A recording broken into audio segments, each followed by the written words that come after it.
It begins with a man walking away. In 1964, Jeffrey Hunter stood on a soundstage in a captain's uniform that didn't exist yet, playing a role that would later become the most famous chair in science fiction, and he did not know it. He was Hollywood royalty, a man who played Christ on the biggest screen in the world, and when he filmed the first pilot of a strange little space show called Star Trek, he brought it gravity, intelligence, a kind of brooding stillness that the network executives loved. Then, for reasons that depend on who you ask, his wife, his pride, his instinct that television was beneath a man of his stature, he walked. 3 years later, he was dead at 42, never knowing that the show he abandoned would outlive every studio picture he ever starred in. Into the vacuum stepped a different kind of actor entirely. Bolder, more theatrical, hungrier. William Shatner didn't inherit a role. He rebuilt one. And the moment he stepped onto that bridge, an entire mythology quietly changed its shape. That is the secret nobody tells you about Star Trek. It isn't a story about a visionary who saw the future clearly and built it exactly as planned. It's a story about a project that nearly died a dozen different ways before it ever became legend, and somehow impossibly it kept surviving its own failures. Consider what almost happened to the man who would become its soul. Gene Roddenberry's early notes for Spock describe something closer to a nightmare than a hero: reddish demonic skin, a face built to unsettle. It wasn't network censorship or moral hesitation that killed that version. It was something almost embarrassingly mundane: television sets. In 1966, most American households were still watching in black and white, and red skin on monochrome film, simply red as black, the wrong shade, the wrong message, an accident of technology no writer could have predicted. So the alien became a greenish tint instead, subtle enough to survive both worlds. And when the show finally aired in color, the tint was so faint that almost nobody noticed at all. What people noticed instead were the ears, the eyebrows, the impossible stillness of a face built to hide everything a human face is built to reveal. Even the actor wearing that face wasn't sure he wanted it.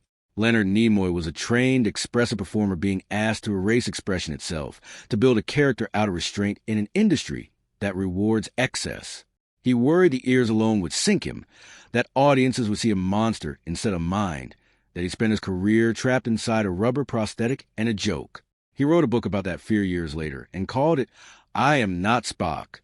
Then, after decades of watching audiences fall in love with exactly the thing he'd been afraid of, he wrote a second book and titled it I Am Spock. The distance between those two titles isn't a footnote. It's the entire emotional arc of a man who spent a lifetime being wrong about what made him unforgettable. And this is where the show's real secret starts to reveal itself. Because almost nothing about Star Trek's most iconic elements came from confidence. They came from crisis. The transporter, that impossible act of taking a human being apart at the molecular level and reassembling them somewhere else, was a stroke of visionary science fiction. It was a way to avoid paying for a shuttlecraft landing sequence the show couldn't afford. Someone dropped glittering dust in front of a black backdrop, filmed it, and ran the footage in reverse. That was it. That was the birth of one of the most influential ideas in the history of speculative fiction. Dust and desperation, dressed up as a future. Even the phasers, the sidearms that would inspire real-world military research into directed energy weapons decades later, started life as leftover plastic ray guns pulled from a prop closet, repainted to look like they belonged to a more serious universe than the one that actually made them. The show itself almost didn't survive its own beginning. The first pilot NBC saw was rejected outright. Too slow, too cerebral, not enough action, and unmistakably too uncomfortable with a woman as second in command. Most shows get one shot at a network's approval. Star Trek got a second chance it had no right to expect, and it took that chance and rebuilt itself into something faster, sharper, more dangerous. The rejected footage didn't disappear. Years later it became The Menagerie, the only episode of the original series ever to win a Hugo Award. Proof, if anyone needed it, that the thing the network called a failure was actually just ahead of what the network was ready to broadcast.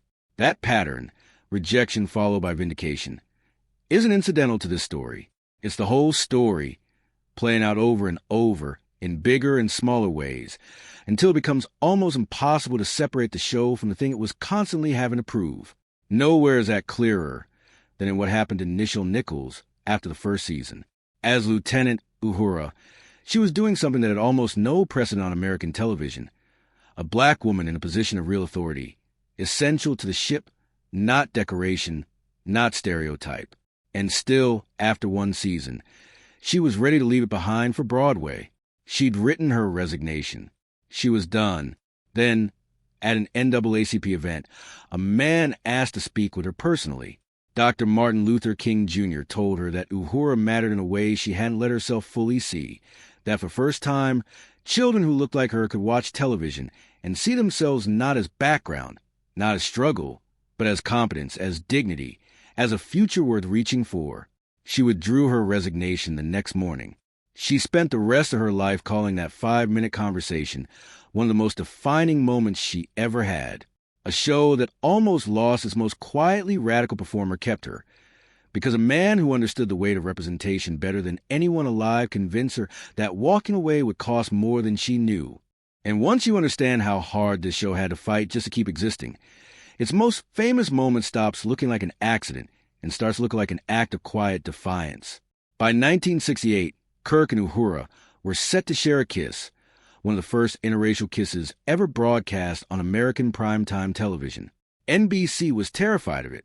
Their solution was to strip the characters of choice entirely, to write the moment as something forced upon them by telekinetic aliens, so that nervous affiliates in the South could tell themselves it wasn't real, that it didn't count, that no one had actually chosen anyone. William Shatner and Nichelle Nichols had a different plan. Take after take, they deliberately ruined the version where their heads stayed apart, forcing the director into a corner where the only usable footage was the one where they turned toward each other genuinely, without the alien excuse doing the work for them. The network got its disclaimer. The actors got the moment anyway. Nichols later remembered a letter from a white man in the South who said that single scene had made him question everything he'd been raised to believe. One kiss, on a science fiction show nobody expected to matter, quietly rewired a stranger's understanding of the world. None of this was enough to save the show through conventional means. The ratings stayed mediocre. NBC began talking about cancellation after the first season, then again after the second. And something happened that television had never really seen before. With no internet, no social media, no way to organize beyond letters and phone calls and word of mouth, fans built a movement anyway. Over 1 million pieces of mail reportedly reached NBC's offices. Petitions spread across college campuses. People marched outside network headquarters for a show about a spaceship. It worked. Twice. NBC reversed a cancellation decision because an audience refused to let a story go. One of the first times in television history that raw collective will visibly overpower the network's arithmetic. It bought the show a third season, its weakest, buried in a dead Friday night slot with a fraction of its original budget, and was canceled anyway in 1969. By every conventional measure of 1960s television, Star Trek had failed. Low ratings. Canceled twice.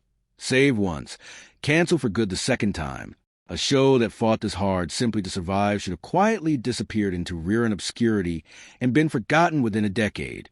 Instead, cancellation turned out to be the beginning, not the ending.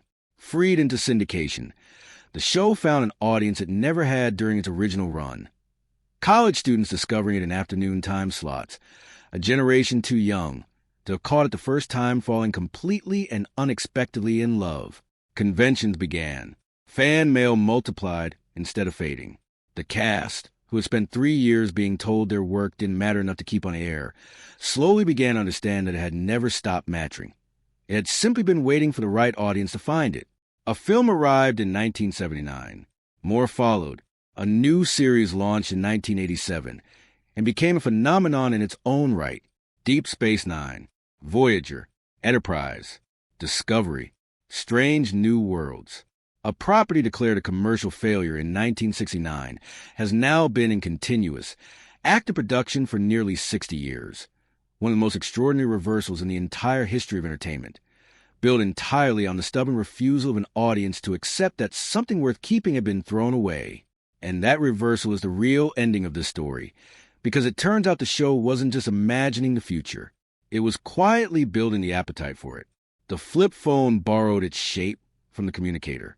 The tablet in your hand echoes a prop called the PADD. Sliding doors, wireless earpieces, handheld medical scanners. All of it took root first in the imaginations of engineers and scientists who grew up watching a low-budget show punch far above its weight. Gene Roddenberry once described his original pitch as nothing grander than Wagon Train to the Stars, a simple frontier adventure dressed up in spacesuits. What it became was something he likely never fully predicted even as he built it, a set of values disguised as entertainment, smuggled past network sensors inside alien metaphors about war and prejudice and power, transmitted quietly across generations until an entire culture had absorbed the idea that difference is strength, that curiosity is a form of courage, and that the future is always worth reaching for, no matter how many times the present tells you it isn't. A man walked away from a role, and it was rebuilt into legend by someone else. A demonic design became an icon because of a technical limitation nobody could control. A budget crisis became the most beloved piece of technology in science fiction. A canceled, underfunded, twice nearly abandoned television show became one of the most enduring mythologies human beings have ever built for themselves. Every failure in this story turned out to be a door nobody had noticed yet. That, more than any single fact about ray guns or reused costumes or static charge triples, is the real secret hiding behind the transporter beams and the Vulcan salute, a show that kept almost dying and kept refusing to stay dead.